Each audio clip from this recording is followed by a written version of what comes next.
যেখানে সারা বিশ্বের ব্যাংকিং ব্যবস্থা সুদভিত্তিক অর্থ পরিচালনা করে, সেখানে সুদমুক্ত একটি ব্যাংকিং সেক্টর গড়ে তুলতেই বাংলাদেশ ইসলামী ব্যাংকের যাত্রা শুরু হয়। কিন্তু প্রতিষ্ঠা লগ্ন থেকেই নানা দেশি বিদেশি বাধার সামনে পড়তে হয়েছে ব্যাংকটিকে। আজকের ভিডিওতে জেনে নিব নানা ষড়যন্ত্রের বিষয়সমূহ। আর চ্যানেলে যারা নতুন এসেছেন চ্যানেলটি সাবস্ক্রাইব করে নিন এবং ভিডিওটি ভালো লাগলে লাইক দিতে ভুলবেন না। মুসলিম গরিষ্ঠ বাংলাদেশের জনগণের সমর্থন নিয়ে 1983 সালের 30 মার্চ দক্ষিণ পূর্ব এশিয়ার প্রথম ইসলামিক ব্যাংক হিসেবে বাংলাদেশের বিশিষ্ট ব্যবসায়ী ও রাজনীতিবিদ মীর কাসেম আলীর হাত ধরে এই ব্যাংক যাত্রা শুরু করে। এছাড়া ইবনে সিনা, দিগন্ত মিডিয়ার মতো প্রতিষ্ঠান তার হাত ধরেই গড়ে তোলা। অন্য কোনো ভিডিওতে দিগন্ত মিডিয়া কিভাবে বন্ধ করা হয়েছিল তা নিয়ে বিস্তারিত আলোচনা করব। ইসলামী ব্যাংকটির 63.09% শেয়ার বিদেশি অংশীদারগণের, আর বাকি 30.91% মালিকানা বাংলাদেশের প্রায় 60,000-এর বেশি শেয়ার হোল্ডারগণ। যে কোনো ব্যবসার একটি মৌলিক দিক হলো এর লাভ লোকসান অনেকটাই অনির্দিষ্ট এবং বাকিতে বিক্রি করাটাও ইসলামী শরিয়াতে বৈধ। ঠিক এই দুইটি বিষয়কে কাজে লাগিয়ে ব্যাংকিং খাতে ঋণ আদান প্রদান লাভজনক কৌশলটি ইসলামী ব্যাংকের মূল বাহা পদ্ধতি হিসেবে পরিচিত। এই ব্যবস্থাটি সুদের আওতায় পড়ে না, তাই এই ব্যবস্থায় ইসলামী ব্যাংক ঋণ দিয়ে আসছে ও আমানত গ্রহণ করে আসছে, যার ফলে গ্রাহক সংখ্যা দিন দিন বাড়তে থাকে এবং বার্ষিক ঋণ খুব কম পরিমাণে হয়ে থাকে। 2017 সালের হিসাব অনুসারে ইসলামী ব্যাংক বাংলাদেশের ইসলামী ব্যাংকিং যে সম্পদ এবং আমানতের 90% পরিচালনা করে থাকে। সামগ্রিকভাবে দেশের বৃহত্তম বেসরকারি ঋণদাতা, যার আমানতকারীর সংখ্যা প্রায় 12 মিলিয়ন এবং $10 বিলিয়ন বিনিয়োগ খাত রয়েছে। সবচেয়ে বেশি প্রবাসী আয় আসে এই ব্যাংকের হাত ধরে। 2016 সালে ব্যাংকটি এইসব খাত থেকে 2003 কোটি টাকা মুনাফা অর্জন করেছিল। এছাড়া বাংলাদেশের সেরা ইসলামিক ব্যাংক হিসেবে গ্লোবাল ফাইন্যান্স 1999, 2000, 2004, 2005 এবং 2008 থেকে 2013 সাল পর্যন্ত টানা পুরস্কার জিতে এসেছে। ব্যাংকটিকে 2013 সালে শাক anniversary award for corporate governance এর প্রথম পুরস্কারে ভূষিত করা হয়। এছাড়া প্রবাসী আয়ের জন্য গোল্ড রেমিটেন্স অ্যাওয়ার্ডও এই ব্যাংকটি লাভ করে।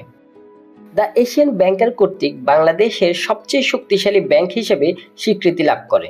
এত সব অর্জন এবং গ্রাহকদের চাহিদা অনুযায়ী পরিচালনা করায় ব্যাংকটি সরকারি ব্যাংকগুলো থেকেও অনেক জনপ্রিয়তায় লাভ করে।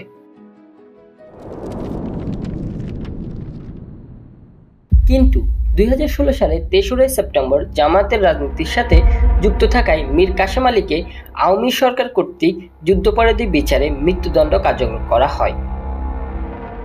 যদিও এই বিচার ব্যবস্থা নিয়ে বরাবরই জনমনে বিতর্ক রয়েছে। তারপরেই ইসলামী ব্যাংকের ক্ষমতা সরকার দলীয় মানুষের হাতে চলে যায় আর গুম করা হয় তার ছেলে ব্যারিস্টার মীর আহমেদ বিন কাসেম আরমানকে। 2017 সালের জানুয়ারিতে ইসলামী ব্যাংকের মালিকানা বদল হয়ে এসআলম গ্রুপের কাছে চলে যায়। ছাঁটাই করা হয় আগের অনেক কর্মকর্তা এবং শেয়ার হোল্ডারগণকে, আর তারপরে শুরু হয় ব্যাংক লুটের মহা উৎসব।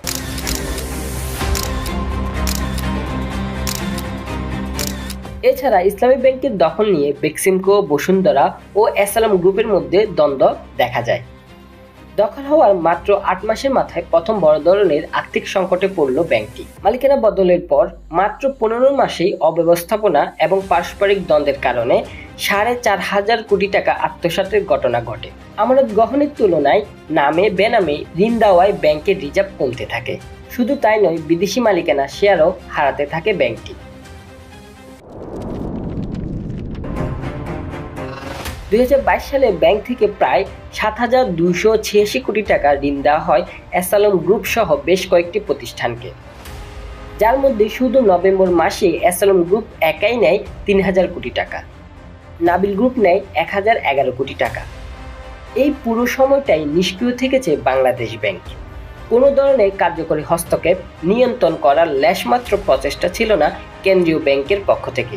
আর এসব অনিয়ম গ্রাহক পর্যায়ে পৌঁছে গিয়েছে, যে যার মতো দুর্নীতি লুট করতে থাকে ব্যাংকটি থেকে, যার ফলে ব্যাংকের মোট আমানতের আকার ক্রমশই কমতে থাকে। এমনকি ব্যাংকের নগদ অর্থের পরিমাণ বাংলাদেশ ব্যাংকের বাসায় নাজুক অবস্থায় পৌঁছেছে। জরুরি অবস্থা সামাল দিতে কেন্দ্রীয় ব্যাংক বিশেষ ব্যবস্থায় 8,000 কোটি টাকা যোগান দিতে হয়েছিল 2023 সালে। প্রায় 7 বছরে ব্যাংকটির টাকা লুট করে দেওয়ালিয়া করেছে আওয়ামী সরকারের আশীর্বাদপ্রাপ্ত কোম্পানিগুলো।